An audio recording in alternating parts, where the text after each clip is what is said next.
ម្ចាស់សូមក្រាបថ្វាយបង្គំព្រះអង្គគ្រប់ព្រះអង្គក៏ដូចជាសូមគោរពជំរាបសួរទៅដល់អាយដាមលោកជំទាវថ្នាក់ដឹកនាំទាំងអស់ហើយអាញាធរនិងពុកម៉ែបងប្អូនទាំងអស់ដែលមានវត្តមាននៅទីនេះ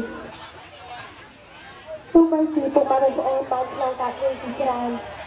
បានត្រូវបានចាក់ចេញពីគេហដ្ឋានផ្ទះសម្បែងត្រូវបានចាក់ចេញពីក្រុមគ្រួសារក៏ដោយក្តីប៉ុន្តែបានឃើញថាពុកម៉ែបងប្អូននៅតែរក្សាភាពរឹងមាំនៅតែរក្សាភាពអត់ធ្មត់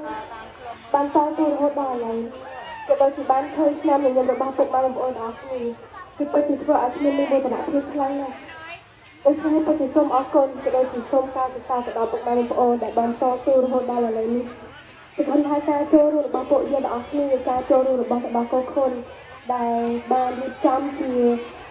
សម្ភារៈសិក្សាក៏ដូចជាទៅដល់កូនខ្លះជូនទៅដល់ពុកម៉ែបងប្អូនឲ្យផ្ដល់កម្លាំងចិត្តជូនទៅដល់ពុកម៉ែបងប្អូនទាំងអស់គ្នា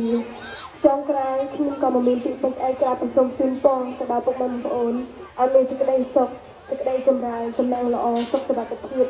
គឺពិសេសនោះគឺសន្តិភាពហើយជាពិសេសសង្ឃឹមថាពុកម៉ែបងប្អូនអាចត្រឡប់ទៅគេហដ្ឋានជួបជុំជាមួយនឹងក្រុមគ្រួសារបានយ៉ាងឆាប់បំផុតសូមអរគុណ